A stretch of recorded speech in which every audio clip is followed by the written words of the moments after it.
بسم اللہ الرحمن الرحیم۔ عزیزان من، آج فروری 1974 کی 17 تاریخ ہے اور درس قرآن کریم کا آغاز سورہ ہود کی آیت 54 سے ہو رہا ہے، 11/5 آپ کو یاد ہوگا کہ اس سورہ میں انبیاء سابقہ اور ان کے ساتھ ہی اقوام گزشتہ کے احوال و ظروف کا تذکرہ چلا آ رہا ہے، اور جیسا کہ میں نے شروع میں کہا تھا، یہ کوئی تاریخ کی کتاب نہیں کہ وہ تاریخی حوادث یا وقائع بیان ہو رہے ہیں۔ قرآن کریم زندگی کے کچھ غیر متبدل اصول دیتا ہے، اقدار دیتا ہے، ویلیوز دیتا ہے۔ دعویٰ اس کا یہ ہے کہ یہ ابدی اور غیر متبدل ہے۔ اس کے معنی یہ ہیں کہ کوئی زمانہ بھی ہو، کوئی ملک بھی ہو، کوئی قوم بھی ہو، جو ان اصول و اقدار کے مطابق زندگی بسر کرے گی، اس کے حصے میں خوشگواریاں آ جائیں گی۔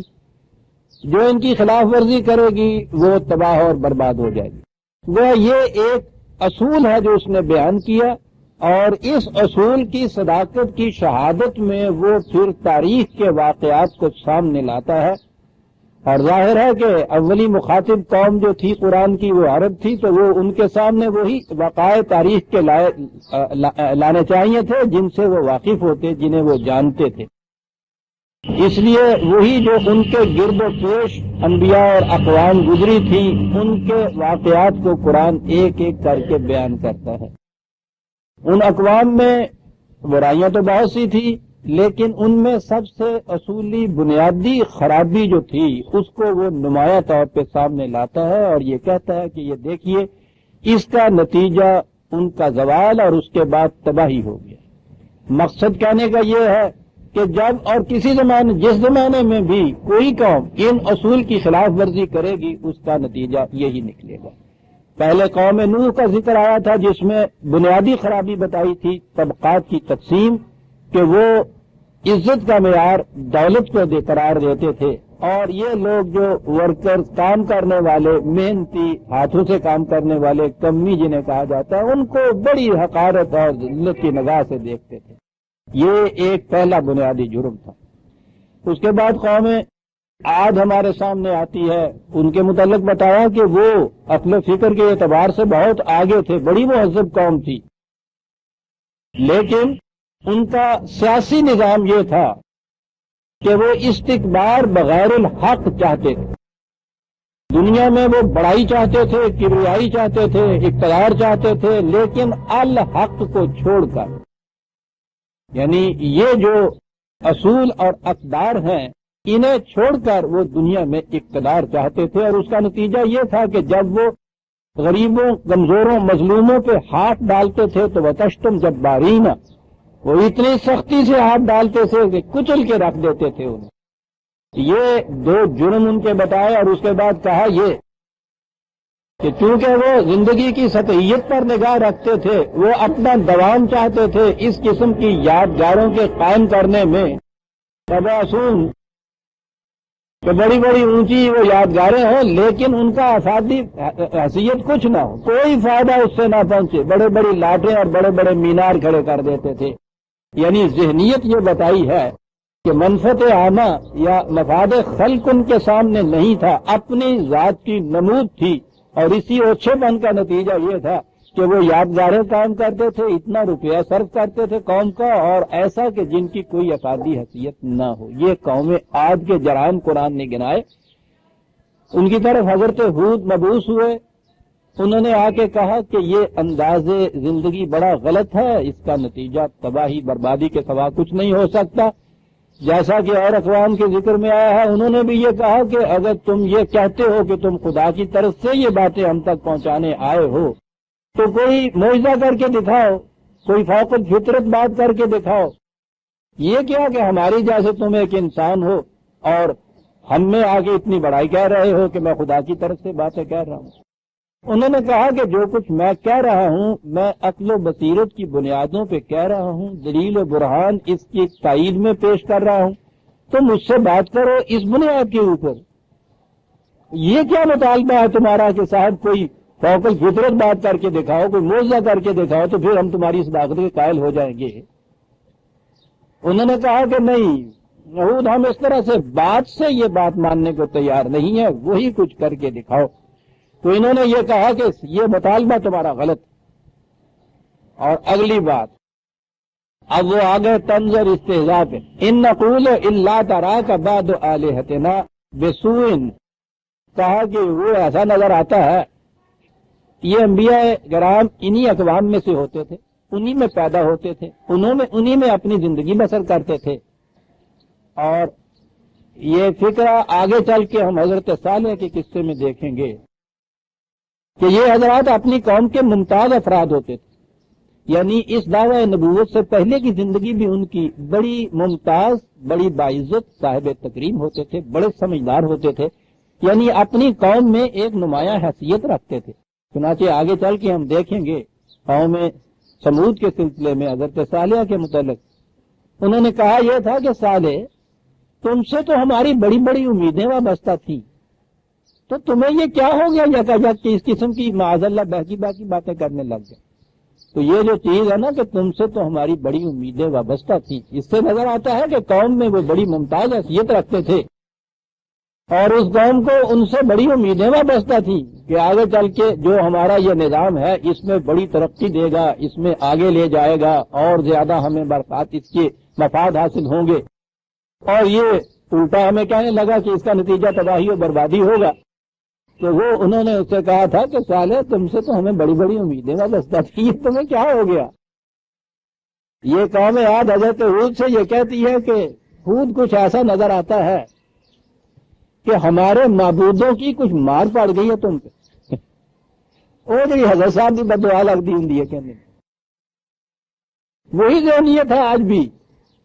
جب بھی کسی سے آپ دیکھیں گے کہ کوئی کسی کی دلیل کا جواب نہ بن پڑتا ہو، تو اس کے بعد پھر وہ یہ اس چیز پہ آ جائے گا جیسے وہ لوگ کہتے تھے کہ تم تو کچھ پاگل سے ہو گئے ہو نظر آ رہا ہے۔ کبھی کہتے تھے کسی نے تم پہ جادو کر دیا، اور ان کے الفاظ جو ہیں وہ یہ کہ نظر یہ آتا ہے کہ تم جو ہمارے معبودوں کی شان میں اس قدر گستاخیاں کرتے تھے کہ یہ باطل کے معبود ہیں، انہیں کوئی اختیارات حاصل نہیں ہیں، تو کچھ ایسا نظر آتا ہے کہ ان معبودوں میں سے کسی کی مار پڑ گئی تم پہ۔ اصل میں لفظ جو ہے وہ بڑا ہی گہرا لفظ ہے، اے طرح کا، اس کے معنی ہوتے ہیں کسی کو ننگا کر دینا، بے نقاب کر دینا۔ تو وہ کیا یہ رہے تھے کہ پہلی تمہاری زندگی جو تھی وہ کچھ نقاب پوش سی نظر آتی ہے ہمیں، اب تم کھل کے سامنے آئے ہو، ہاں اب پتہ چلا ہمیں۔ لیکن محاورے کے طور پہ یہ استعمال کرتے ہیں وہاں جہاں یہ کہا جائے کہ کسی پر کسی کی مار پڑ گئی کوئی، تو کہنے لگے کہ ہاں ہمارے معبودوں کے خلاف جو تم نے یہ کہا تو ان کی پھر تم پہ کچھ مار پڑ گئی ہے جو تم اس قسم کی باتیں کرنے لگ گئے ہو۔ اب یہ کہیے کہ یہ دلیل و برہان پیش کر رہے ہیں، وہ سامنے سے یہ کہہ رہے ہیں، اس کا جواب کیا دیا جاتا ہے؟ قال انی اشہد اللہ، کہا بھائی اس کے سوا میں کیا کہوں کہ جو میں کہہ رہا ہوں اس کی صداقت میں میں خدا کو گواہ ٹھہراتا ہوں، وہ جانتا ہے کہ یہ کسی معبود کی مار پڑ گئی ہے یا میں اس کی طرف سے یہ بات تمہیں کہہ رہا ہوں، جو میں باتیں تمہارے حق میں کہہ رہا ہوں۔ واشہدوا انی بریء مما تشرکون، اور تم بھی اس پہ گواہ رہو۔ اب انہوں نے یہ کہا تھا نا کہ ہمارے معبودوں میں سے مار پڑ گئی ہے کسی کی تم، تو اس کے بعد تو ہونا یہ چاہیے تھا نا کہ کانپ اٹھتے، لرز اٹھتے، ترز اٹھتے کہ ہاں یہ واقعی صاحب ایسا ہوا ہے، اور میں جاتا ہوں ابھی معافی مانگتا ہوں حضرت صاحب سے، اور میں ابھی جاتا ہوں وہ وہاں دیا جلاؤں گا، چراغ جلاؤں گا، ان کے وہ غلاف چڑھاؤں گا مزار کے اوپر، صاحب واقعی مجھ پہ مار پڑ گئی۔ یہ یہاں جو چیز آئی ہے کہ میں تمہیں بھی گواہ ٹھہراتا ہوں اور خدا کو بھی گواہ ٹھہراتا ہوں کہ میں اس قسم کا شرک کرنے کے لیے تیار نہیں۔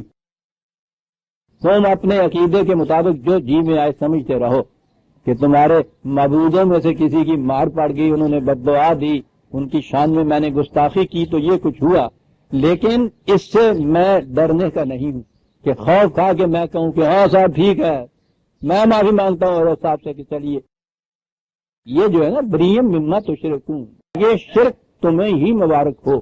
میں تمہارے اس ڈراوے میں دھمکی میں آ کے اس تخویف و ترہیب کی بنا پر میں یہ نہیں کہ تمہارے معبودوں کو معبود مان لوں، میں یہ کچھ نہیں کروں، من دون، صرف ایک خدا ہے کہ جس کے سامنے میں جھکتا ہوں، کسی اور کے سامنے نہیں جھکتا۔ مجھے پتا ہے کہ ان کی حیثیت یہ کیا ہے، بہائے ہر خدا بندے بدانم، اور دنیا میں ہر خدائی کے دعوے والے کی میں قیمت جانتا ہوں کہ کیا ہے اس کی طرح۔ اس کے بعد فقیدونی جمیعاً ثم لا تنظرون، کہا بات یہاں تک پہنچ گئی ہے کہ میں نے جو کچھ کہنا تھا کہہ دیا، بجائے اس کے کہ تم دلیل و برہان کی روح سے بات مجھ سے کرتے، تم الٹے حربوں پہ اتر آئے، اور میں اس سے بھی نہیں ڈرتا۔ جو کچھ تم سازش میرے خلاف کرنا چاہتے ہو کرو، اور مجھے مہلت بھی نہ دو بے شک اس کے لیے۔ یہ جو اعلان ہے یہ بھی ایک عظیم اعلان ہے اصل میں۔ اس کے معنی یہ ہوتے ہیں کہ میں کسی مفاہمت کے لیے، کسی کمپرومائز کے لیے تیار نہیں ہوں تمہارے ساتھ۔ دو ٹوک بات کی نا، میں تمہارے معبودوں سے نہیں ڈرتا، تم سے نہیں ڈرتا۔ اور یہ نہ سمجھ لو کہ ذرا لمبا اس بات کو ڈال دو گے تو میں کسی مفاہمت پہ آ جاؤں گا، کوئی کمپرومائز ہو جائے گا، قطعاً نہیں۔ اس لیے میرا اعلان یہ ہے کہ جو کچھ تمہارے جی میں آئے تم کرو، اور مجھے قطعاً مہلت نہ دو۔ یہ اتنی بڑی جرأت سے، اتنی بڑی بصالت سے یہ بات کیسے کہی جا سکتی ہے؟ اگلے دو لفظوں میں قرآن نے بتا دی کہ یہ جرأتیں اس قسم کی کس کے دل میں پیدا ہو سکتی ہے۔ کہا کہ انی توکل تو علی اللہ ہے، اس لیے کہ مجھے خدا کے ان قوانین کی محکمیت پہ پورا پورا بھروسہ ہے۔ میں اس لیے نہیں ڈرتا تم سے، میں اس لیے خائف نہیں ہوتا، مجھے یقین ہے اس بات کا کہ جو میں کہہ رہا ہوں وہ حق ہے، اور جو حق ہے وہ غالب آ کے رہا کرتا ہے۔ اس لیے مفاہمت کا سوال نہیں، ڈرنے کا سوال نہیں۔ تمہارے معبودان باطل کی حقیقت کو میں جانتا ہوں، خدا کے قوانین کی محکمیت پہ مجھے پورا پورا بھروسہ ہے۔ ربی اور ساتھ ہے وہ ربکم۔ عجیب چیزیں قرآن ایک ایک لفظ میں کہہ جاتا ہے۔ ربی ٹھیک ہے، میرا نشو و نما دینے والا، میرا پروردگار، تو اس میں تو کچھ ایسا آ جاتا کہ میں اور میرا رب یہ ایک پارٹی بن گئے، تو تمہارا تو وہ کچھ لگتا نہیں ہے جسے ہم کہتے ہیں۔ کہا یہ بات نہیں ہے کہ وہ میرا ہی رب ہے اس لیے وہ کچھ میری رعایت کرے گا، میری طرفداری کرے گا۔ ربی و ربکم، وہ تمہارا بھی رب ہے، اس لیے یہ نہ سمجھو کہ اس میں جن کرنے رئی کرے گا وہ کوئی میری تھوڑے خلاف ہے میں چلا جائے گا۔ یہاں تو یہی ہے نا کہ جب پارٹی بنتی ہے تو جو کوئی بڑا ہوتا ہے وہ جس پارٹی کے طرفدار ہو جاتا ہے اسے تقویت حاصل ہوتی ہے، دوسری پارٹی سمجھتی ہے کہ یہ ہمارے دشمنوں سے جا کے مل گیا۔ کہا وہ تو نشو و نما دینے والا ہے پوری کائنات کا، مجھے بھی نشو و نما دیتا ہے، تمہاری نشو و نما بھی اس کے ذمہ ہے۔ اس لیے سوال نہیں ہے کہ وہ میرا بہت زیادہ رب ہے، تمہارا رب نہیں ہے، وہ تو یکساں رب ہے۔ سوال صرف یہ ہے کہ میں نے اس رب کے احکام و اصول کی اطاعت اختیار کر رکھی ہے، تم اس سے سرکشی برت رہے ہو۔ نتیجہ ان قوانین کی اطاعت اور سرکشی کا آئے گا سامنے۔ یہ نہیں ہوگا کہ وہ میرا خدا ہے اور تمہارا نہیں ہے۔ تم نے تو کہا نا کہ تمہارے معبود تھے، انہوں نے یہ گستاخی برداشت نہیں کی اس لیے میرے خلاف ہو گئے اور مجھ پہ کوئی بد دعا دے کے بری بات کر دی۔ میرا رب اس قسم کا نہیں ہے، وہ میرا بھی رب ہے، تمہارا بھی رب ہے۔ ربوبیت میں وہ فرق نہیں لائے گا، یہ تو اس کے قوانین کی اطاعت اور سرکشی کے نتائج کا فرق ہے جس کی طرف میں تمہاری توجہ دلا رہا ہوں۔ ما من دابۃ الا هو آخذ بناصیتها، اور کہا کہ تمہیں پتا ہے کہ اس رب کا اقتدار و کنٹرول کیا ہے۔ روح زمین پہ کوئی اس قسم کا متنفس نہیں ہے۔ یہ عربی زبان کا ایک محاورہ ہوتا ہے کہ جس کے ماتھے کے بال اس کے ہاتھ میں نہ ہوں، محکم گرفت سے جس نے پکڑا ہوا ہو، جسے کہتے ہیں نا کہ میرا تو بال جکڑا ہوا ہے، ان معنی میں یہ چیز آتی ہے ان کے ہاں۔ کوئی بھی متنفس ایسا نہیں روح زمین کے اوپر کہ جو اس خدا کے قوانین کی گرفت کے اندر نہ ہو۔ اس واسطے مجھے تم سے ڈرنے کی کوئی بات نہیں، ضرورت نہیں، نہ ہی یہ ہے کہ تم اتنی بڑی قوت کے مالک ہونے کی وجہ سے قانون خداوندی کی گرفت میں نہ آ سکو۔ ہر شے اس کائنات کی اس کے قانون کے گرفت میں ہے۔ اب یہ بات رہی کہ میں جس راستے پہ چل رہا ہوں یہ وہ راستہ ہے کہ جو صحیح منزل پہ پہنچائے گا، تمہارا راستہ غلط ہے جس پہ تم چل رہے ہو۔ اگلی بات یہ آئی کہ یہ راستہ کون سا ہے؟ یہ ہے عزیزان ایمان ایک ٹکڑا اس آیت کا جسے میں اکثر دہرایا بھی کرتا ہوں۔ بڑی عظیم چیز ہے یہ، ہمیں سکھایا یہ گیا ہے۔ سورہ فاتحہ قرآن کریم کا افتتاحیہ، اس میں ہمیں جو دعا سکھائی گئی ہے وہ یہی ہے نا، اہدنا الصراط المستقیم، کہ خدا ہمارے سامنے صراط مستقیم نمایاں طور پر ابھر کے آ جائے، اس میں کوئی التباس نہ ہو، کسی قسم کا ابہام نہ رہے، کوئی شک و شبہ نہ رہے، واضح نمایاں طور پہ۔ ہدایت کے معنی ہوتا ہے کسی چیز کا ابھر کر سامنے آ جانا، کہ جو نمایاں طور پہ نشانی بن جائے اس منزل کی طرف جانے کی جو کسی نے اختیار کر رکھی ہو۔ ادا کے معنی نمایاں طور پہ سامنے آ جانے کے ہوتے ہیں۔ تو اہدنا الصراط المستقیم کے معنی یہ ہوئے کہ صراط مستقیم ہمارے سامنے ابھر کر آ جائے۔ اب یہ صراط مستقیم کیا ہے؟ مختلف مقامات پہ قرآن کریم نے اس کی تفصیل دی ہے۔ وہاں تو یہی کہا ہے کہ صراط الذین انعمت علیہم غیر المغضوب علیہم ولا الضالین۔ تاریخی اعتبار سے وہاں بات کی گئی ہے، اور انسانوں کی طرف سے یہی بات ہونی چاہیے تھی کہ ہم چاہتے ہیں اس راستے پہ چلنا، وہ جو ان لوگوں کا راستہ تھا کہ جس پر چلنے سے وہ خدا کی نعمتوں اور سرفرازیوں سے خوشگواریوں سے سرفراز کیے گئے، جس کا نتیجہ انعامات خداوندی تھا، زندگی کی خوشگواریاں تھیں۔ بڑی جامع چیز ہے یہ جسے نعمت یا انعام کہتے ہیں۔ بہرحال وہ چیز تو آ گئی تھی اس زمانے میں سامنے، یعنی ہم راستہ چاہتے ہیں ان لوگوں کا، جو ان اقوام کا، ان افراد کا جو زندگی کی خوشگواریوں سے جو سرفراز ہوئے تھے۔ وہ ایسے لوگ نہیں تھے کہ جو جن کی کوششیں ناکام رہ گئیں، جھلس کر رہ گئیں، تباہیاں آ گئیں، بربادیاں آ گئیں۔ وہاں تو اتنی سی بات کہی، لیکن قرآن کریم کے دیگر مقامات میں یہ بتایا ہے کہ صراط مستقیم کیا ہے۔ اور یہاں جو الفاظ آئے ہیں وہ بڑے ہی گہرے الفاظ ہیں، بڑے بنیادی الفاظ ہیں۔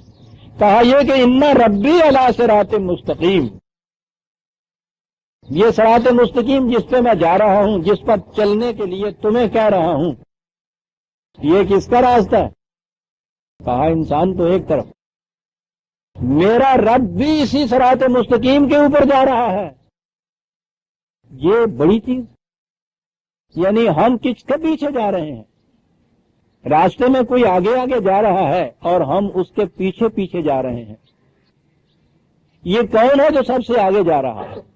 اب یہ جو وہاں کیا کہا گیا تھا کہ وہ قومیں جن پر خدا کا انعام ہوا تھا وہ بھی پیچھے چلنے والی قومیں تھی، کوئی آگے جا رہا ہے سب سے آگے اس راستے کے اوپر جس کے پیچھے پیچھے یہ پوری اقوام جا رہی ہیں، یہ کائنات جا رہی ہے۔ وہ آگے آگے جانے والا کون ہے؟ ان ربی الی صراط مستقیم، خود خدا اس راستے کے اوپر چل رہا ہے۔ اب یہ کسی انسان کی راہ نہ ہوئی، آگے آگے ہمارے چلنے والا کوئی انسان نہ ہوا، ہم اس کا اتباع نہیں کر رہے۔ ان ربی الی صراط مستقیم، خود میرا خدا اس راستے کے اوپر آگے آگے جا رہا ہے۔ جسے خدا کی راہ کہا جاتا ہے وہ یہ چیز ہے جو یہاں کہی گئی ہے، میرا خدا آگے آگے جا رہا ہے۔ اب یہاں سے ایک بڑی عجیب چیز سامنے آتی ہے۔ سورہ فاتحہ میں یہ چیز کہی گئی تھی کہ واضح طور پہ ہمارے سامنے وہ بات آئے۔ ابھی یہ دعا آخری لفظ زبان پہ ہی تھے کہ اگلا ورق الٹا قرآن کریم میں کہ کہا ذالک الکتاب لا ریب فیہ، تم چاہتے تھے کہ وہ جو راستہ ہے نمایاں طور پر ابھر کر ہمارے سامنے آئے کہ اس میں کوئی کسی قسم کا شک و شبہ یا التباس و ابہام نہ رہے۔ کہا وہ راستہ ذالک الکتاب لا ریب فیہ، یہ ہے وہ کتاب کہ جس میں کوئی شک و شبہ نہیں ہے۔ تو گویا یہ کتاب ہے جو اس راستے کو متعین کرتی ہے۔ اور آگے یہ چیز جو کہی گئی ہدی للمتقین، وہی ہدایت کہتے تھے نا کہ چاہیے ہمیں اہدنا الصراط المستقیم ہدی للمتقین۔ یہ تو گویا دوسری باتیں چلی آئی، میں جس بات پہ آنا چاہتا ہوں آگے، متقین الذین یؤمنون بالغیب ویقیمون الصلاۃ، پہلی چیز ہی آئی ہے یہ صلاۃ۔ آپ کو یاد ہوگا کہ میں نے بنیادی طور پر اس کے معنی یہ بتائے تھے کہ المصلی، یہ جو ریس کے اندر گھوڑے دوڑتے ہیں تو ایک گھوڑا جو اول نمبر کے اوپر ہو، شروع سے آخر تک وہ آگے جائے، اس کے پیچھے جو دوسرے نمبر کے اوپر گھوڑا ہو، جو اس کے ساتھ یوں جا رہا ہو کہ اس کی کنوتیاں اس کے دم کے ساتھ لگیں، یہ اس سے آگے تو نہ بڑھے لیکن اس میں اور اس میں فاصلہ بھی نہ درمیان میں ہو، یوں پیچھے پیچھے جانے والا جو ہوتا ہے، اس دوسرے گھوڑے کو المسلی کہتے تھے۔ کسی کے پیچھے پیچھے اس طرح سے جانا کہ اس کی اتباع تو اس کا مکمل ہوتا رہے لیکن یہ ذرا اس سے آگے نہ بڑھ سکے، رہے اس کے پیچھے لیکن فاصلہ بھی درمیان میں نہ رہے، اور یہ جو کیفیت ہوتی تھی اسے وہ صلاۃ کہتے۔ اب بات یہ کیا ہوئی، ان ربی علی صراط مستقیم، خدا جا رہا ہے اس راستے کے اوپر آگے آگے، اور وہ ان سے کہہ رہا ہے کہ تم مصلی بن کے میرے پیچھے پیچھے آ جاؤ۔ صلاۃ در حقیقت اس راستے کے اوپر جس کے اوپر آگے آگے خدا جا رہا ہے، قرآن کے الفاظ میں اس راستے کے اوپر اس انداز سے چلنا ہے، خدا سے آگے تو کوئی بڑھ نہیں سکتا لیکن درمیان میں کوئی خلا بھی نہ رہ جائے، اس تسلسل کے ساتھ اس کا اتباع کیا جائے، یہ چیز ہوگی کہ جسے آپ صلاۃ کہیں گے۔ کہ میں کہا کرتا ہوں قرآن کی روح سے زندگی کے ہر شعبے میں قوانین خداوندی کا مسلسل اتباع، اور قیام الصلاۃ جسے کہتے ہیں، ان عربوں کے ہاں ایک لفظ اقیم الصلاۃ جسے کہتے ہیں، کسی چیز کو التزاماً کرتے جانا، مسلسل کرتے جانا، جس میں کوئی ناغہ نہ ہو کبھی، اس قسم سے جو چیز کی جائے اسے اس کے لیے اقامت کا لفظ آتا تھا۔ تو صلاۃ اپنے وسیع معنوں میں قوانین خداوندی کا اتباع مسلسل اور لازمی طور پہ کرتے چلے جانا، تواتر سے اتباع کرتے جانا، زندگی کے ہر شعبے میں یہ ہے، اور اس کی ایک منیچر فارم ہے، ایک محسوس سی شکل ہے، وہ جسے ہم اجتماع صلاۃ کہتے ہیں۔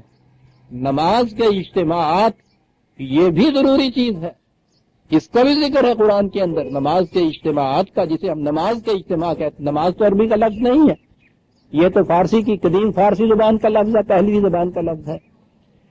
صلاۃ کے جو اجتماعات مساجد میں یا دوسرے مقامات پہ ہوتے ہیں، یہ اجتماع جو ہے صلاۃ کے، وہ بڑی چیز جو ہے، وہ جو عالمگیر صلاۃ ہے اس کی ایک سمٹی ہوئی سی شکل ہے جسے منیچر فارم کہتے ہیں، یہ بھی ضروری چیز ہے۔ لیکن صلاۃ مسجدوں کی چار دیواری کے اندر محدود اور محصور نہیں ہے، یہ تو زندگی کے ہر سانس میں صلاۃ ہوگی۔ وہ مصلی گھوڑا جس طرح سے وہ تسلسل کے ساتھ چلتا ہے، یہ نہیں ہوتا کہ کبھی چلتا ہے کبھی رک جاتا ہے، وہ اسی رفتار سے چلا جاتا ہے۔ یہ جو اس قسم کی اتباع اور اطاعت ہے قوانین خداوندی کی، اسے کہیں گے آپ اسی راستے پہ چلتے جانا جس راستے پہ آگے آگے خدا چل رہا ہے۔ تو اس نے جو کہا کہ ان ربی الی صراط مستقیم، کہ میرا رب اس راستے کے اوپر آگے آگے جا رہا ہے اور اس کے پیچھے پیچھے میں اور میرے ماننے والے چلتے جائیں گے، یہ ہے ہمارا مسلک جس کی طرف ہم تمہیں دعوت دیتے ہیں۔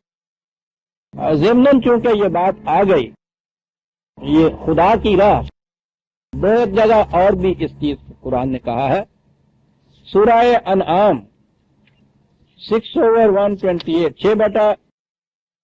6/126 127 126، اسی صراط مستقیم کا نام قرآن کریم نے الاسلام بھی بتایا۔ 126ویں آیت میں ہے فَمَن يُرِدِ اللَّهُ أَن يَهْدِيَهُ يَشْرَحْ صَدْرَهُ لِلْإِسْلَامِ، جو چاہتا ہے کہ وہ خدا اسے اس صحیح راستے کے اوپر قائم رہے تو اسے کشادہ ظرفی کے ساتھ، وسعت قلب کے ساتھ، دل کی کشاد کے ساتھ اسلام کو قبول کرنا چاہیے۔ اسلام کے معنی بھی ہیں خدا کے قوانین کے سامنے سر تسلیم خم کر دینا، جھک جانا اس کے سامنے۔ کہ ہمارے ہاں جو لفظ ہے سر تسلیم خم کرنا، یہ صحیح ہے اسلام کے معنی، خدا کے قوانین کے سامنے سر تسلیم خم کرنا۔ کہا جو چاہتا ہے کہ صحیح راستہ اس کے سامنے رہے اور اس صحیح راستے پہ وہ چلتا رہے تو وہ نہایت کشادہ نگہی سے، کشادہ ظرفی سے، بھیچا ہوا دل نہ ہو اس کے لیے کہ ایک بگاڑ ہے جو پوری کرنی ہے، مرتا کیا نہ کرتا کہ ہاں صاحب یہ ٹھیک ہے، اٹھنا ہے، خدا کے یہ حکم جو ہے اس لیے اس کو پورا کرنا ہے، یعنی بگاڑ کی طرح نہیں بلکہ دل کی پوری کشاد سے، اطمینان قلب کے ساتھ ان قوانین کے سامنے وہ جھکتا چلا جائے. یہ ہوا الاسلام. اور اس کے بعد کہا وہ ھذا صراط رب کا مستقیم، یہ ہے تیرے رب کی صراط مستقیم. تو گویا دوسرے مقام پہ جسے یہ کہا تھا کہ میرا رب صراط مستقیم پہ چل رہا ہے، دوسرے مقام پہ کہا کہ تمہارے لیے اس کا نام الاسلام ہے. تو الاسلام اس راستے کے اوپر چلنے کا نام ہے جس میں آگے آگے خدا جا رہا ہے، اس کے قوانین کا متعین کردہ راستہ جس پہ ساری کائنات چل رہی ہے، یہ خدا کا راستہ بتایا گیا. دوسری جگہ اسی کو 42/53 42/53 جی ہاں یہاں قرآن کریم کے متعلق کہا. نبی اکرم صلی اللہ علیہ وسلم سے فرمایا گیا وَكَذَلِكَ أَوْحَيْنَا إِلَيْكَ رُوحًا مِّنْ أَمْرِنَا، یہ ہے وہی جو تیری طرف ہم نے یہ کی ہے. اس سے پیشتر تو جانتا ہی نہیں تھا کہ وہی کیا ہوتی ہے اور کتاب کس کو کہتے ہیں. یہ تیری طرف وہی کی گئی ہے. وَإِنَّكَ لَتَهْدِي إِلَى صِرَاطٍ مُسْتَقِيمٍ، اے رسول تو اس کتاب کے ذریعے سے پھر آپ لوگوں کو صراط مستقیم کی طرف ہدایت کرتا ہے لوگوں کی. صراط اللہ الذی لہ ما فی السماوات و ما فی الارض، یعنی اس خدا کے راستے کی طرف کہ کائنات کی پستیوں اور بلندیوں میں ہر شے اس کے اقتدار کے اندر ہے. یعنی تیسری چیز ہمارے سامنے یہ آئی کہ جس قرآن کریم یا وہ وہی جو نبی اکرم صلی اللہ علیہ وسلم کی طرف نازل ہوئی تھی وہ ہے خدا کا صراط مستقیم. اسے کہیں گے وہی جو ہم نے دعا مانگی تھی اہدنا الصراط المستقیم، تو الاسلام کہا گیا صراط مستقیم، یہاں قرآن کو کہا گیا صراط مستقیم. اور ایک مقام پہ وہ پھر سورہ انعام کی آیات ہیں، اس میں زیادہ تفصیل کہی گئی ہے اور بتایا گیا ہے، رسول نے کہا ہے کہ یہ ہے میرا راستہ. تفصیل سے اس میں احکام دیے گئے. 6/152 6/152 قل تعالوا اتل ما حرم ربکم علیکم اللہ تشرکوا بہ شیئا وبالوالدین احسانا ولا تقتلوا اولادکم من املاق نحن نرزقکم وایاہم. یہ تمام احکام قرآن کریم نے دیتا چلا گیا ہے بڑی تفصیل سے. ان دو آیتوں میں 152 اور 153 میں بنیادی احکام آئے ہیں قرآن کریم کے، اور ان دینے کے بعد وہ کہا ہے کہ وَأَنَّ هَذَا صِرَاطِي مُسْتَقِيمًا فَاتَّبِعُوهُ. رسول اللہ یہ فرما رہے ہیں کہ یہ میرا راستہ ہے صراط مستقیم، وہی خدا کا راستہ. اسی پہ چلنے کے بعد رسول نے یہ کہا کہ یہ میرا راستہ ہے صراط مستقیم. اب اطاعت خداوندی یا اتباع خداوندی کے معنی بھی ہوئے قرآن کی اتباع، اور رسول اللہ صلی اللہ علیہ وسلم کا اتباع جو ہے سنت رسول اللہ کا اتباع جسے آپ کہتے ہیں، وہ بھی ہوا قرآن کا اتباع. کہ قرآن ہی کے ان احکام کے بعد تو حضور نے فرمایا کہ وَأَنَّ هَذَا صِرَاطِي مُسْتَقِيمًا فَاتَّبِعُوهُ، یہ ہے میرا راستہ، اس کا اتباع کرو تم. وَلَا تَتَّبِعُوا السُّبُلَ، اس کے سوا اور راستوں کا اتباع نہ کرنے لگ جانا. اور راستوں کا اتباع کیا تو کیا ہوگا اس کا نتیجہ؟ فَتَفَرَّقَ بِكُمْ عَنْ سَبِيلِهِ، یہ چیز خدا کے راستے سے تمہیں الگ کر دے گی. یاد رکھو، گویا جس راستے پہ خود خدا چل رہا ہے یعنی اس کے قوانین کا راستہ جس پہ ساری کائنات چل رہی ہے، وہی راستہ ہے کہ جسے القرآن کہا گیا ہے، وہی راستہ ہے جسے الاسلام کہا گیا ہے. اس کے احکامات کے بعد رسول اللہ صلی اللہ علیہ وسلم نے فرمایا کہ یہ ہے میرا راستہ، اس راستے کے اوپر چلو. اگر اس راستے کے سوا کوئی دوسرا راستہ تم نے اختیار کیا تو وہ تمہیں اس خدا کے راستے سے الگ کر دے گا. یعنی یہ نہیں ہے کہ وہ راستے جو ہیں وہ بھی بہرحال چلتے چلے جائیے، بات ایک ہی ہے، گنگا ایک گھاٹ بہتے رہے. یہاں یہ صورت نہیں ہے، یہاں تو وہ ایک ہی راستہ ہے جس کے اوپر تم نے چلنا ہے. میں بھی اسی راستے پہ چل رہا ہوں، میرے بعد تم نے چلنا ہے، اسی راستے کے اوپر چلنا ہے. تو گویا خدا کا راستہ بھی وہی صراط مستقیم، اس کے رسول کا راستہ بھی وہی صراط مستقیم، اسی پہ چلنے کی دعا ہمیں سکھائی گئی، اسی پہ چلنے کا نام الاسلام ہے، اور یہ ہے قرآن کریم کا اتباع۔ عزیزان من، یہ 6/152 جیسے میں نے کہا ہے، اس میں رسول اللہ صلی اللہ علیہ وسلم کی زبان مبارک سے کہلوایا گیا کہ یہ ہے میرا راستہ جس پہ میں چل رہا ہوں، کیونکہ اس سے پیشتر جب بھی دین مذہب میں تبدیل ہوتا تھا تو وہ اس راستے کو منسوب تو کرتے تھے اپنے رسول کی طرف، اپنے نبی کی طرف، لیکن وہ راستہ وہ نہیں ہوتا تھا، وہ راستہ وہ تھا جس میں تفرقہ پڑتا تھا۔ یاد رکھیے، صراط مستقیم جو ہے وہ ایک ہی شاہراہ کا نام ہوتا ہے، وہ ہائی وے ہوتی ہے، وہ ایک ہی ہوتی ہے، مختلف راستے نہیں ہوتے۔ اسی لیے امت میں جو صراط مستقیم پہ چلنے والی ہوگی اس میں کسی قسم کا تفرقہ نہیں ہو سکتا۔ یہ فرقہ بندی، یہ مختلف فرقے جو آپ کو نظر آتے ہیں، مختلف فرقوں پہ چلنے والا کوئی بھی صراط مستقیم پہ نہیں ہوتا۔ یہ عزیزان من، یہ فریب ہے، اپنے آپ کو فریب دیا ہوا ہے۔ جو کہا جاتا ہے کہ ہاں صاحب وہ 72 نہیں 73 فرقے ہو جائیں گے اور ان میں سے ایک فرقہ جو ہے وہ ناجی ہوگا، جنت میں جانے والا، اور باقی سب جہنم میں چلے جائیں گے، اور ہر فرقہ اپنے متعلق سمجھتا ہے کہ وہ ایک جنت میں جانے والے ہم ہیں، یہ باقی سارے جہنمی ہیں۔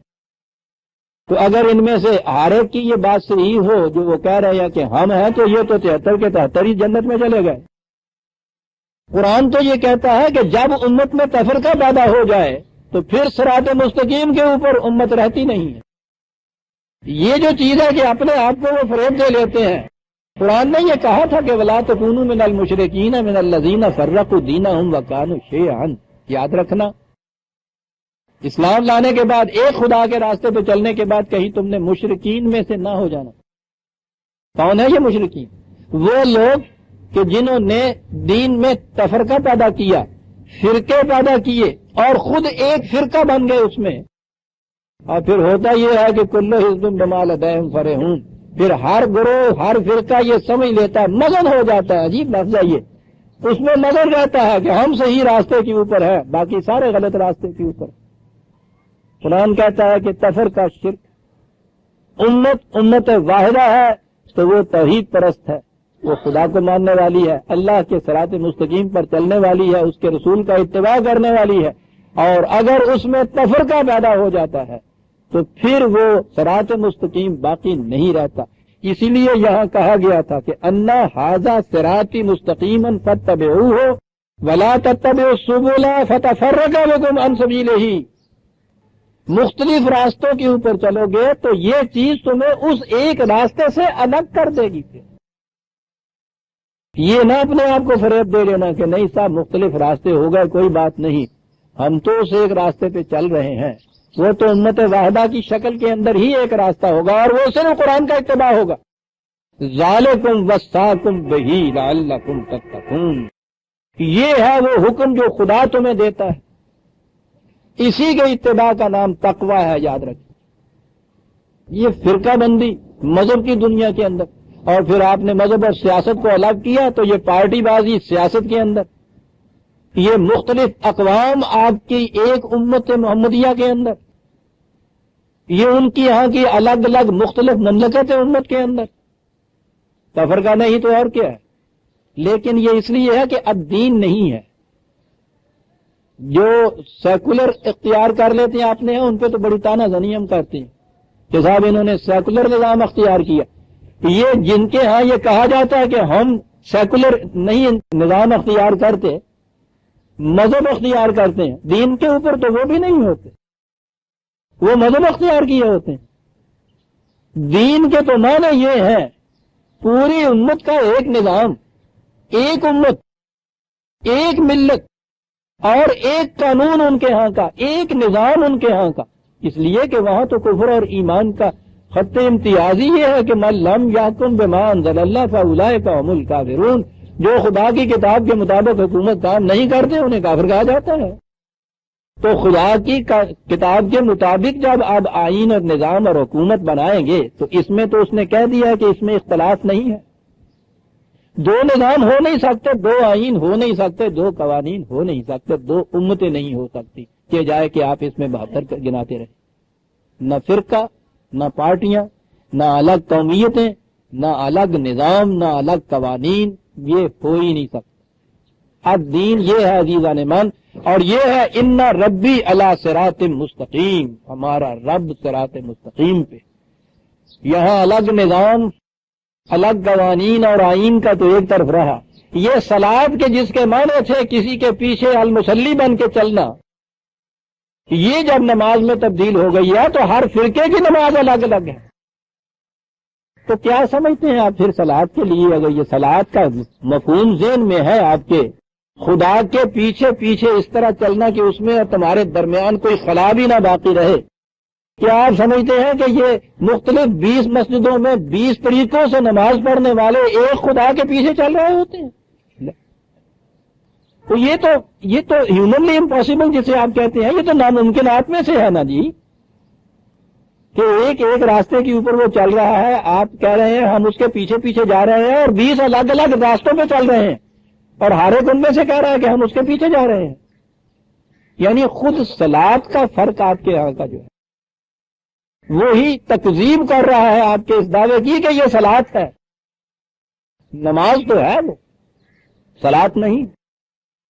نماز مذہب کی چیز، وہ ٹھیک ہے، سنیوں کے ہاں اس طرح، شیعوں کے ہاں اس طرح، سنیوں میں پھر اہل حدیث کے ہاں اس طرح، اہل فقہ کے ہاں اس طرح، اہل فقہ میں حنفیوں کے ہاں اس طرح، شافیوں کے ہاں اس طرح، حنبلیوں کے ہاں اس طرح، مالکیوں کے ہاں اس طرح، پھر بریلویوں کے ہاں اس طرح، دیوبندیوں کے ہاں اس طرح، نمازیں تو مختلف ہوتی جائیں گی، ان میں سے تو کوئی بھی مصلی نہیں ہو سکتا۔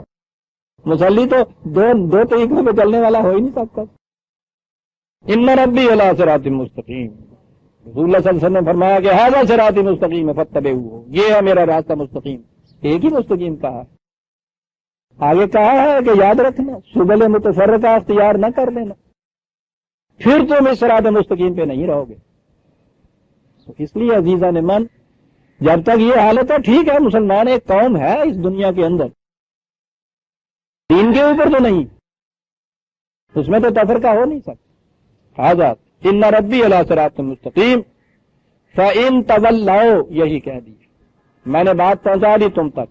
اگر تم اس سے گریز کی راہیں نکالو گے، اعراض برتو گے، ایک طرف ہو جاؤ گے، اس پہ نہ چلو گے، فقد ابلغتکم ما ارسلت بہ الیہ، تو میں نے اپنا فریضہ ادا کر دیا، یہ ایک پیغام تھا تمہارے خدا کا، میں نے تم تک پہنچا دیا۔ میری ذمہ داری اتنی، میری ذمہ داری یہ نہیں ہے لستا بے مسیطر والا کہ میں دروغہ بن کے تمہارے اوپر آ گیا ہوں کہ مار مار کے تمہیں اس راستے کے اوپر چلاؤں گا، پتہ نہیں، میرا کام صرف بات پہنچا دینا ہے۔ تم نئے انسان ہو، حیوانوں کی زندگی میں گڈریے کا کام یہ ہوتا ہے کہ لٹھ لے کے ان کے پیچھے پیچھے ہو رہا ہے، جو ادھر سے جائے لٹھ کے ذریعے سے ان کو صحیح راستے پہ رکھے۔ انسانوں کے لیے یہ صورت اختیار نہیں کی گئی ہے۔ انسانوں کے لیے یہ ہے کہ ہو سکتا ہے کہ لا علمی کی وجہ سے ایک صحیح بات تمہارے سامنے نہ ہو، وہ تمہارے سامنے لے آنا، یہ تھا ایک فریضہ خدا نے اپنے ذمہ لیا، اس کو اس نے رسولوں کے ذریعے سے پورا کرایا، میں نے اس کی بات تم تک پہنچا دی۔ ماں ارسلت بہ، کیا بات ہے، جس پیغام کو دے کے مجھے بھیجا گیا تھا وہ پیغام میں نے تمہیں دے دیا، اس سے زیادہ میری ذمہ داری نہیں ہے۔ اگر تم اس کے مطابق نہ چلو گے تو پھر کیا ہوگا؟ اب آگے وہ بات آئی عزیزان من، جسے ہم کہتے ہیں نا کہ خدا کا عذاب آ جائے گا ان کے اوپر، اور جو ہی ہم نے عذاب کہا اور ذہن میں وہی پہلی قوموں کے وہ نقشے آ گئے، ہم پہ نہیں آتا وہ عذاب نہ، کیونکہ وہ عذاب کے مخصوص نقشے ہیں ہمارے ذہن میں کہ جی وہ سیلاب آ گیا تھا غرق ہو گئے، ہمارا سیلاب عذاب نہیں تھا جی، وہ بارش پتھروں کی ہونے لگ گئی اس لیے آگے، یہ جھکڑ جو چلتے ہیں یہ عذاب ہمارے لیے نہیں ہے۔ یعنی یہ شکلیں ہیں، وہ ابابیلیں کینکریاں مارتی تھیں، وہ ہاتھی اس سے کچھ عمر نکل جاتا تھا، یہ شکلیں متعین کی، اور جب یہ کہا نا کہ دیکھیے نا ہمارے اوپر عذاب آتا تو ابابیلیں آتی ہیں اور مارتی ہیں وہ کینکریاں، وہ ابابیلیں تو روز شام کو اڑتی ہیں تو وہ تو نہیں مارتی ہیں نا، تو اس لیے ہم تو تیرے محبوب کی پیاری امت ہے نا جی، ہم اس واسطے ٹھیک ہے جی۔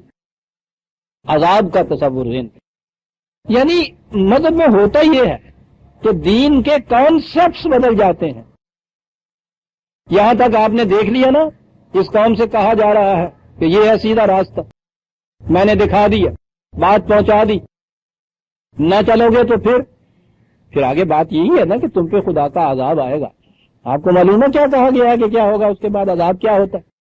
یستخلف ربی قوما غیرکم، تو تمہاری جگہ ایک دوسری قوم آ جائے گی، اقتدار اس کے ہاتھ میں دے دے گا میرا خدا۔ یہ ہے عذاب خداوند۔ یوں ہے قوم تباہ، جس کو ہم کہتے ہیں کہ تباہ ہوتی، زمین میں نہیں دھس جاتی، کوئی نام و نشان یوں نہیں مٹ جاتا، وہ مملکت چھن جاتی ہے، حکومت چھن جاتی ہے، اقتدار چھن جاتا ہے، تمہاری جگہ ایک اور قوم آ جائے گی اور اس کے ہاتھ میں اقتدار ہوگا۔ یہ ہے عذاب خداوندی عزیزان میں۔ آہستہ آہستہ آتا ہے تو اسے زوال کہتے ہیں، قوم کمزور ہوتی چلی جاتی ہے، اس کمزوری کی مختلف شکلیں ہوتی، اقتصادی طور پہ کمزور ہوتی چلی جاتی، معاشی طور پہ کمزور ہوتی چلی جاتی ہے، یہ تو علامات ہیں۔ اصل چیز یہ ہے کہ اخلاقی طور پہ کمزور ہوتی چلی جاتی ہے، کمزور ہوتی چلی جاتی ہے۔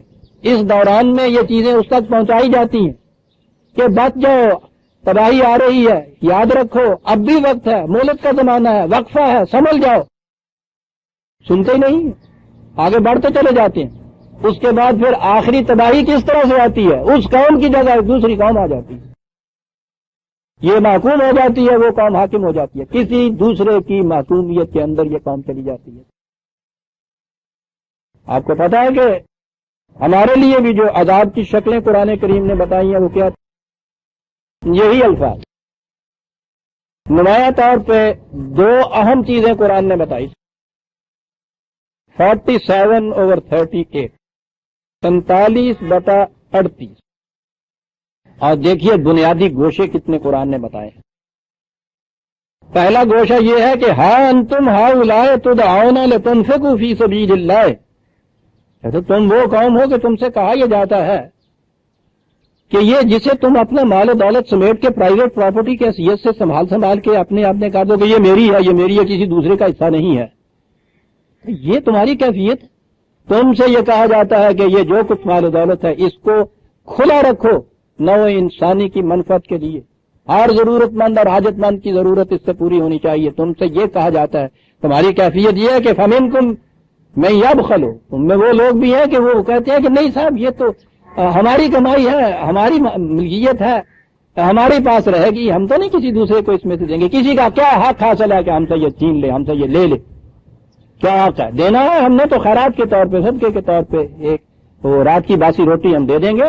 یہ بات غلط ہے کہ ہم اسے کھلا رکھیں، عجیب چیز ہے عزیزان من۔ وقت آئے گا کسی درس میں جب میں معاشی نظام پہ آؤں گا تو میں بتاؤں گا قرآن کے ان الفاظ کے ترجمے ہمارے ہاں۔ اب یہ جو اکنامکس والے ہیں وہ ترجمے کا انفاق کا ہم نے اپنے یہاں تو خرچ کرنا ترجمہ کر دیا تھا، انفاق فیس بھی ينفقون، خرچ کرتے ہیں، یعنی گویا خرچ کرنا جو ہے یہ ہوا صحیح راستہ، رکھنا نہیں، خرچ کرنا۔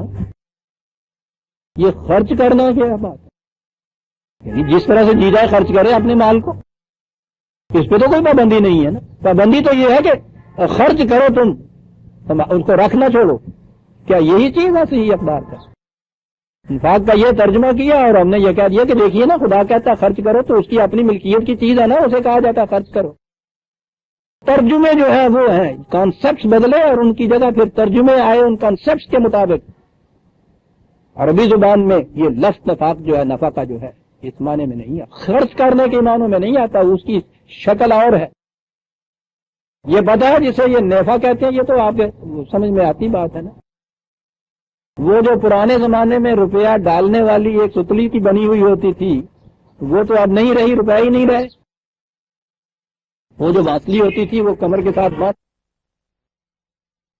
تو بھی راستہ کھلا رہا، تو اسے نفع کہتے تھے۔ پیدا کیے چلے جاؤ اور اس کو نو انسانی کی منفعت کے لیے کھلا رکھو، اسے انفاق کہتے تھے۔ یہ میں نے عرض کیا تھا نا کہ اس کی ابھی کچھ شکل بگڑی ہوئی، یہ لفظ نیفا کا تم ہے، یہ جسے ہم نے نیفا بنا دیا اپنے یہاں، وہ دونوں منہ کھلے ہوتے ہیں نا۔ تصور یہ تھا ان کے ہاں، قرآن نے اسی لیے اس لفظ کو اپنے یہاں تجویز کیا تھا کہ ٹھیک ہے ہر ایک اپنی اپنی استعداد کے مطابق پیدا کرے، کمائے جسے ہم کہتے ہیں، کمانا کیا مانے، پیدا کرے، پیدا کرتا چلا جائے، اور اس کو پھر یہ ہے نہیں ہے کہ آگے وہ گنڈ دے کے مار کے رکھ لے اپنے لیے، اسے وہ کھلا رکھے۔ اسی لیے قرآن کریم نے معون کہا ہے اس چیز کو، بہتے ہوئے پانی کی طرح رزق رہنا چاہیے جس کے سامنے بند نہ لگا ہوا۔ یہ جو چیز ہے کہ رزق کو بہتے ہوئے پانی کی طرح رہنا چاہیے، اسے انفاق کہا جاتا ہے۔ کھلا رکھو، ہر ایک اپنی ضرورت کے مطابق اس میں سے لیتا چلا جائے۔ یہ تھا اقتصادی نظام قرآن کا۔ کہا کہ ہم تمہیں یہ کہتے ہیں کہ تنفقوا فی سبیل اللہ فمنکم من یبخل، جوڑ کے رکھنے والا، باندھ کے رکھنے والا، ساتھ والا مر رہا ہے، اگر ضرورت کے لیے اس کے پاس فاضلہ پڑا ہوا ہے، یہ میرا ہے، اس کا کیا حق ہے اس میں سے، یہ کرنے والا۔ کیا لفظ قرآن کہہ رہا ہے؟ کہنے لگا بظاہر تم یہ سمجھتے ہو کہ ایسا کرنے سے تم نے کسی اور کو محروم کر دیا ہے اس رزق سے، تم بات یہ سمجھے نہیں ہو کہ وَمَن يَبْخَلْ فَإِنَّمَا يَبْخَلُ عَن نَفْسِهِ، جو یہ روش اختیار کرتا ہے معاشرہ، وہ دوسروں کو محروم نہیں کرتا رزق سے، خود محروم ہو جاتا ہے ایک دن آقا سے۔ کیا چیز کہا گیا کہ اس نظام کا نتیجہ تنگی رزق ہے اس قوم کے لیے۔ رزق کی کشاد اور خوشحالی اس قوم کے لیے ہے کہ جو پیداوار کو کھلا رکھے ہر ایک کی ضرورت کے لیے۔ یوں ہی آپ نے الگ الگ پرائیویٹ حصوں کے اندر اس کو بند کیا۔ ہر بند کرنے والا، جمع کرنے والا اپنی ذات کے لیے سمجھتا یہ ہے کہ میں نے دوسرے کو اس سے محروم کیا۔ کہا وہ سمجھتا نہیں اس بات کو کہ ایک وقت آنے والا ہے کہ یہ خود محروم ہو جائے گا اس سے۔ وَاللَّهُ الْغَنِيُّ وَأَنْتُمُ الْفُقَرَاءُ، یہ بھی ذہن میں نہ رکھو کہ خدا بھیک مانگ رہا ہے تم سے، اللہ واسطے دیتے ہیں نا ہم، اللہ واسطے۔ وہ کیا کہہ رہے ہو؟ محتاج وہ ہے، وہ تو غنی ہے، بے نیاز ہے، محتاج تم ہو۔ یہ نہ سمجھو کہ اللہ واسطے دے رہا ہے، خدا تم سے بھیک مانگ رہا ہے، اپیلیں کر رہا ہے، بالکل نہیں۔ اور وہ بات آئی ہے وَإِن تَتَوَلَّوْا، اگر تم اس نظام سے اعراض برتو گے نتیجہ کیا ہوگا؟ عذاب کا ذہن میں لفظ آتا ہے؟ نہیں، قرآن کے یستبدل قوما غیرکم، تمہاری جگہ کوئی دوسری قوم آ کے لے گی۔ تو کیا کوئی دوسری قوم آ جائے گی؟ قرآن ہے عزیزان من، کہا نہیں، ثم لا یکونوا امثالکم، وہ تمہارے جیسی نہیں ہوگی۔ یعنی استبدال کے معنی یہ نہیں ہے کہ اس قسم کی قوم دوسری آ جائے گی، وہ تو سوال ہی نہیں، اسی قسم کی قوم جو ہے وہ کیسے آ سکتی ہے کسی دوسری قوم کی جگہ؟ وہ قوم تمہارے جیسے نہیں ہوگی، وہ قوم یہ نظام رکھنے والی قوم ہوگی۔ میں کہہ یہ رہا تھا کہ ہمارے لیے بھی جو عذاب قرآن نے بتایا ہے وہ یہی استبدال قومی ہے۔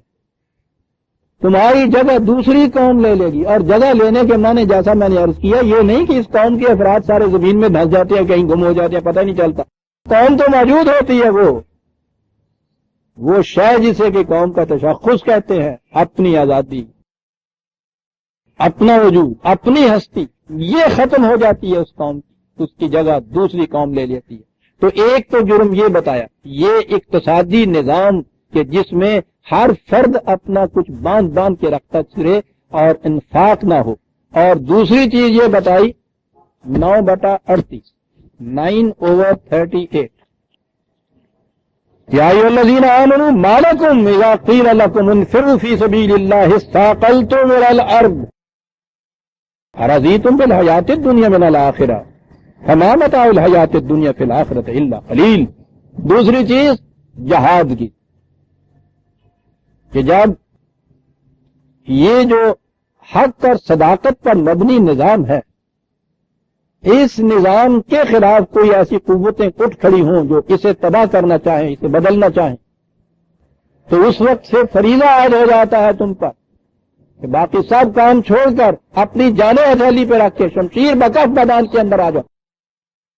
کہا ایسے وقت میں اپنی جان کو پیارا رکھنا، دنیاوی زندگی کی متاع جو ہے ان کو زیادہ عزیز رکھنا، اس سے ایسا کرنے کے لیے الا تنفروا يعذبكم عذابا علیم، اگر تم ایسے وقت میں نہیں نکلو گے جہاد کے لیے تو تمہیں ایک الم انگیز عذاب تم پر نازل ہو جائے گا۔ یہاں لفظ عذاب بھی آ گیا، اور وہی عذاب علیم تو قرآن کی خاص اصطلاح ہے کرب اور اذیت جس کے اندر ہوتی ہے، وہ عذاب تم پہ آ جائے گا تو یقیناً ایک انسان اس کے بعد پھر منتظر رہتا ہے معلوم کرنے کے لیے کہ وہ الم انگیز عذاب کیا ہوگا، اس کی شکل کیا ہوگی، کیسے آئے گا۔ یستبدل قوما غیرکم، تمہاری جگہ ایک دوسری قوم آ جائے، الم انگیز عذاب عزیزان مان، معقومیت سے زیادہ اور اذیت انگیز عذاب ہو نہیں سکتا، بشرطے کہ احساس انسانیت باقی ہو کسی کے اندر۔ دو چیزیں تھیں، اقتصادی نظام اس قسم کا کہ جس میں ہر شے افراد ہی کی ملکیت و تعویل میں رہے، وہ نہیں رہ سکتا، اس کی جگہ دوسری قوم آتی۔ اور دوسری چیز یہ کہ جہاد سے گریز کرنے والی قوم جو ہے وہ باقی نہیں قوم رہ سکتی، تمہاری جگہ دوسری قوم آ جائے گی۔ نظام تو ہمارے ہاں کا یہ تھا ہی، شروع سے یہی سرمایہ دارانہ نظام جو ہے وہ چلا آ رہا تھا، وہی ہمارے ہاں اڈاپٹ کیا، اور پھر ہماری شریعت حقہ کہہ کے جسے بیان کیا جاتا ہے، کہا کہ اس کا تقاضا یہ نظام ہے، قانونیت کا نظام، شریعت کا نظام آپ کے یہاں بنا، اسے چھوڑیے۔ ایک جہاد کی چیز آپ کے یہاں چلی آ رہی تھی، اور یہ ایک بڑی ولولہ انگیز چیز تھی۔ انگریز جب یہاں آیا ہے اور اس نے آ کے اپنی سلطنت قائم کی ہے، تجارت کے لیے آیا تھا، دکانیں چند کھولی، بہرحال بات لمبی ہے، یہاں آ کے وہ پورے ہندوستان کی مملکت اس کے ہاتھ میں آئی۔ سارے ہندوستان میں اگر کسی نے اس کے خلاف احتجاج کیا یا سرکشی برتی تو وہ مسلمان تھے نا، جسے غدر کہا جاتا ہے، آزادی کی جنگ۔ یہ جو مری پٹی ہوئی قوم تھی جسے آپ مسلمان کی قوم کہتے ہیں، اسی کے اندر یہ ولولہ تھا نا۔ اس جنگ کی تاریخ بھی صحیح ہمارے سامنے نہیں آئی، اس کا جذبہ محرکہ ہمارے سامنے نہیں لایا گیا، پس منظر اس کا سامنے نہیں آنے دیا گیا۔ یہ بات دیر سے چلی ہوئی تھی، یہ بات چلی ہوئی تھی شاہ اسماعیل شہید سید احمد بریلوی رحم اللہ تعالی علیہ، ان کی وہ جو جہاد کی اسکیم تھی وہی تھی، سلگتی ہوئی سرکتی ہوئی آگے بڑھتی چلی آ رہی تھی۔ جنگ آزادی کے بعد بھی آپ حیران ہوں گے، اس دور کی تاریخ ہمارے پاس نہیں ہے، اس قدر مسلمانوں کو یہاں کچلا گیا، لیکن جہاد کا یہ تاریخ جو تھی وہ یہاں جاری رہی تھی۔ یہ جو اس کے بعد مقدمات چلے ہیں اتنے غازی پور والوں کے اوپر، وہ لمبی بات ہے، وہ اسے وہابی تحریک کہہ کے بدنام کیا گیا۔ یہ جہاد کی تحریک تھی، اور اس سے یہ بڑا خائف تھا انگریز یہاں، اسے پتا تھا کروسیڈز کی جنگ اس کے ذہن میں تھی، سارا یورپ ایک طرف تھا، 300 سال تک وہ لڑائیاں رہی، جنہیں صلیبی جنگیں کہتے ہیں۔ عیسائیت کے اندر جنگ یا تلوار تو ایک طرف، وہ تو ایک تمانچہ کھا کے دوسرا تمانچہ سامنے کرنے کی تعلیم دے رہی تھی انجیل، اور 300 سال تک ساری عیسائی اقوام جو تھی وہ مسلمانوں کے مقابلے میں آئی، اور اس کا نام صلیبی جنگ رکھا، یعنی صلیب کی جنگ، اندازہ لگاؤ انجیل کے ماننے والے۔ 300 سال تک جنگوں میں سارے یورپ کی ایک ایک قوم کو ان کی ہڈیاں توڑ کے رکھ دی مسلمانوں نے کروسیڈز کے اندر۔ یورپ کے سینے میں یہ زخم پہنا چلے آ رہے تھے، ان کو جہاد کا لفظ جو تھا مسلمان کا، اس سے خوف پیدا ہو جاتا تھا۔ ہندوستان میں بھی یہ خوف پیدا ہوا انگریز کے دل میں کہ اگر کہیں سے خطرہ ہماری مملکت کو ہو سکتا ہے تو یہ قوم ہے جس کے اندر جہاد کا جذبہ ابھی باقی ہے، اور یہ تھی یہاں وہ سازش کہ جذبہ جہاد مسلمانوں کے دل سے ختم کیا جائے۔ اس کے لیے ایک نبی یا مامور من اللہ جو ہے وہ پیدا ہوا قادیان کے اندر۔ ایک ہی اس نے آگے کہا کہ خدا کے ہاں سے میں حکم لایا ہوں، اور وہ یہ ہے کہ جہاد منسوخ ہے صاحب۔ قرآن نے یہ کہا ہوا کہ یاد رکھو الا تنفروا يعذبكم عذابا شديدا، جہاد کا جذبہ اگر نکل گیا تمہارے ہاں تو پھر دوسری قوم تم پہ مسلط ہوگی۔ یہ دوسری قوم جو آئی ہوئی تھی اس نے اپنے آپ کو مسلط کرنے کے لیے یہاں سے سبق لیا تھا، یستبدل قوما غیرکم ولا تضروه شیئا، اور اس سے تم خدا کا کوئی نقصان نہیں کر سکو، اس کو کوئی ضرر نہیں پہنچے، تم محکوم ہو جاؤ گے ایک دوسری قوم. غور فرمایا عزیزان من کہ خدا کا عذاب ہے جسے عذاب خداوندی کہا گیا ہے، قوموں میں وہ کس شکل میں آتا ہے؟ قوموں کے اقتدار کو کوئی دوسری قوم آ کر لے جائے، یہ قوم معقوم بن کے رہ جائے اس قوم. بات قوم عاد کی تھی. تو میں جو عرض کر رہا تھا کہ یہ باتیں پرانے زمانے کی قوموں کی نہیں ہو رہی، ہمارے لیے ہدایت کے سرکش میں بات قوم عاد کی ہو رہی ہے. اس سے کہا جا رہا ہے کہ اگر تم نے یہ نظام اپنا نہ بدلا، یہ سیاست کے جس میں تم جس کے گلے پہ ہاتھ ڈالتے ہو اس کو کچل کے رکھ دیتے ہو، استکبار بغیر الحق چاہتے ہو دنیا کے اندر، اگر تم نے نہ بدلا، یستخلف ربی قوما غیرکم، تمہاری جگہ ایک دوسری قوم آ جائے گی. اور آگے قرآن بتاتا کہ آئی پھر قوم دوسری. ولا تضرونہ شیئا، اور پھر تم خدا کا کچھ نہیں بگاڑ سکتے. ان ربی علی کل شیء حفیظ، یہ کہ وہ تو تمام کائنات کی ہر شے کے اوپر نگرانی کر رہا ہے، اس کا کچھ نہیں بگڑتا. جو قوم بھی اپنے اندر صلاحیت ختم کر دیتی ہے اقتدار حاصل کرنے یا حاصل شدہ اقتدار کو قائم رکھنے کے لیے، اس کی جگہ دوسری قوم لے لیتی ہے. یرث عبادت صالحون قرآن کہتا ہے کہ یہ جو ہے وراثت ارض جسے کہا گیا ہے، استخلاف فی الارض جسے کہا گیا، اقتدار جسے کہا گیا، اس کے لیے صلاحیت شرط ہے. اسی قوم کے حصے میں آتا ہے کہ جو اس کے لیے صلاحیت پیدا کرتی ہے. اور یہاں ہمیں کم از کم دو بنیادی چیزیں دی صلاحیت کے لیے کہ اگر کسی طرح سے آ بھی جائے اقتدار تو قائم رکھنے کے لیے اس کے بعد ضروری چیز ہے کہ نظام آپ کا وہ ہو کہ جس میں انفاق ہو فی سبیل اللہ، اقدار خداوندی کے مطابق دولت جو ہے وہ کھلی رہے مملکت کے اندر، اس کی سرکولیشن اس طرح سے ہوتی چلی جائے. اور دوسرا ہے جذبہ جہاد اس قوم کے اندر رہنا چاہیے. جہاد مظلوموں کو کچلنے کے لیے نہیں، اس کے تو خلاف کہا تھا قرآن نے. ابھی جو ہم دیکھ چکے ہیں قوم عاد کے سلسلے میں استکبار چاہتے تھے نا وہ، تو اگر یہ قوت یا جہاد یا جنگ صرف استکبار کے لیے ہے تو وہ تو قرآن نے کہا ہے کہ اس کا نتیجہ تباہی ہوتا ہے. نہیں، اس کے لیے قرآن نے بتایا ہے نا، سورہ نساء میں دوسری جگہ ہے کہ مدینے میں یہ قوم مسلمان آ گئے اور وہاں اپنی مملکت قائم کی. مکہ اس مملکت سے باہر تھا، ابتدائی دور کی بات ہے. مکے میں مسلمان رہ گئے تھے اور یہ مکے کے قریش ان کو سخت تکلیفیں پہنچاتے تھے، اذیتیں دیتے. اس میں یہ کہا گیا ہے، مدینے کی مملکت کو مخاطب کر کے کہا یہ گیا ہے کہ اے مسلمانوں تمہیں کیا ہو گیا ہے؟ مدینے کے کمزور و مظلوم ہم سے فریاد کر رہے ہیں کہ اے خدا کسی طرح ہمیں اس ظالم بستی سے نکال، کہیں سے کوئی ہمارا حامی و مددگار بھیج. یہ بڑی غور طلب چیز ہے یہ انداز قرآن کا. خدا کہتا ہے مدینے کے مسلمانوں سے کہ تم سنتے نہیں ہو کہ مکے کے مظلوم ہمیں مدد کے لیے پکار رہے ہیں، تم بیٹھے ہوئے ہو. ہمارے جیسے ہوتے بنی اسرائیل کی قوم والے، ہم ویسے ہی ہیں نا، تو ہم یہ کہتے ہیں کہ صاحب ذرا بات منطق کی کیجیے نا. آپ کھا رہے ہیں کہ آپ کو وہ پکار رہے ہیں مدد کے لیے، تو آپ کو پکار رہے ہیں مدد کیجیے، سالوں میں کیوں ہے نام بات ہے.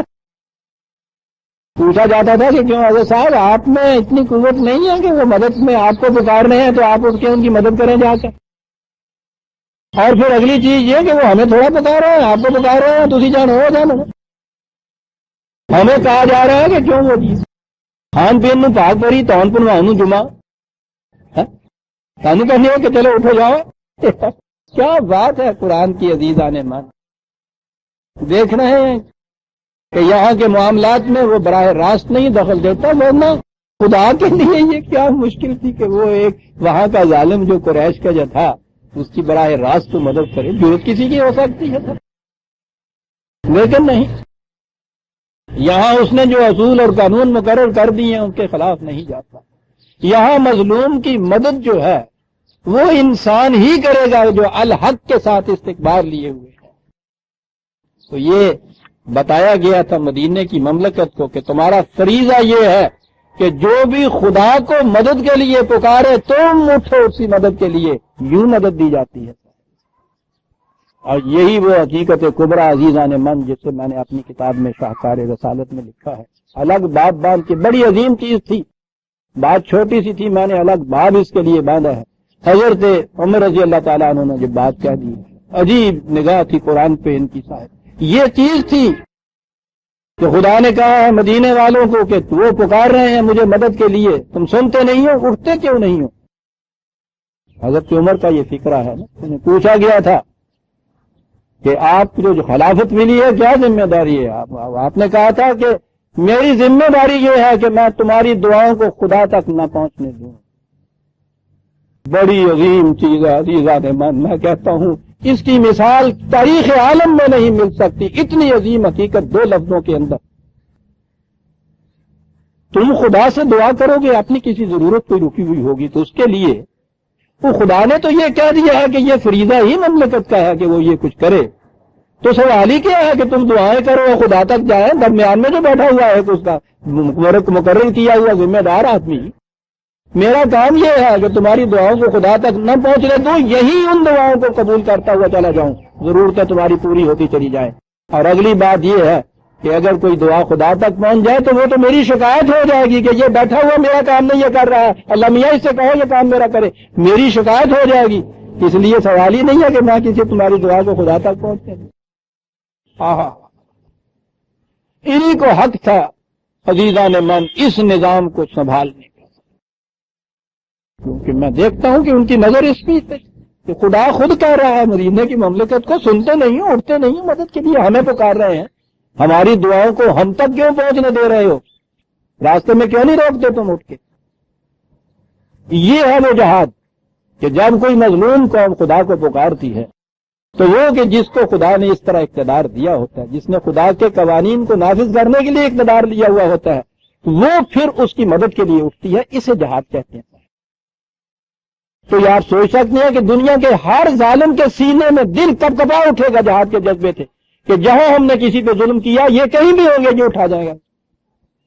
ہماری تو اس مملکت میں جسے کہا جاتا ہے کہ ملوکیت تھی، بنی امیہ کا زمانہ تھا نا، کہ جس میں یہاں آپ کے کراچی کے ساحل پہ کہہ لیجئے نا، کراچی کے ساحل پہ ایک مظلوم لڑکی نے، اسے معلوم نہیں تھا کہ خلیفہ کہاں ہے اور کتنی دور ہے اور میں کہاں کھڑی ہوں. یہ ڈاکو ملا آئے تھے نا کشتی کے اندر، اور ایک مظلوم لڑکی یہاں کی تھی جس کے اوپر اس نے ہاتھ ڈالا تھا. اس نے آواز دی تھی کہ خلیفۃ المسلمین تم کہاں ہو، میری مدد کو کیوں نہیں پہنچ رہے مجھ پہ یہ ڈاکو. محمد بن قاسم آیا تھا نا پھر اس مدد کے لیے.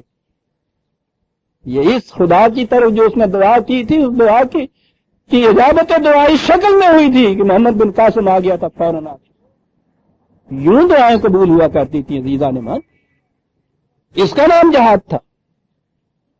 اور پھر یہ نہیں کہ وہ کوئی مسلمان لڑکی یا مسلمان قوم یا کوئی وہ پکار رہی ہے مدد کے لیے، بالکل نہیں. قرآن نے کہا ہے کہ کوئی بھی مظلوم دنیا کا اگر کوئی آواز دیتا ہے تمہارا فریضہ ہے کہ اس کی مدد کے لیے اٹھ کھڑے. مظلوم کی آواز کے اوپر ہی نہیں قرآن ہے عزیزان من، قرآن ہے. میں کیا عرض کروں.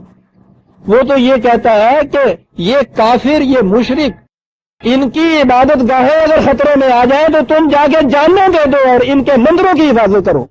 اللہ، اس لیے کہ یہ کمزور ہیں، وہ دھاندلی کر رہا ہے. اس سے غرض نہیں ہے کہ اس مندر میں بت پوچھے جاتے ہیں.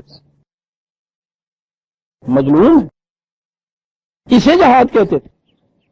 تو ظاہر ہے کہ اس ولولہ اور اس جذبہ جہاد سے تو دنیا کا ہر فرعون کانپے گا.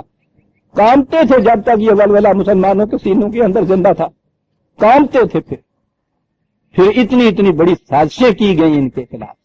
کہیں تو بڑی پریچنگ صاحب اس چیز کی کہ یہ مسلمانوں کا یہ جو پہلی دور میں جہاد اور جنگ ہم دیکھ رہے ہیں، یہ صاحب یہ بزور شمشیر پھیلانے والی بات نہیں تھی. یہ اسلام یعنی خائف کیا گیا، شمشیر کے نام سے ڈرا دیا گیا ان کو.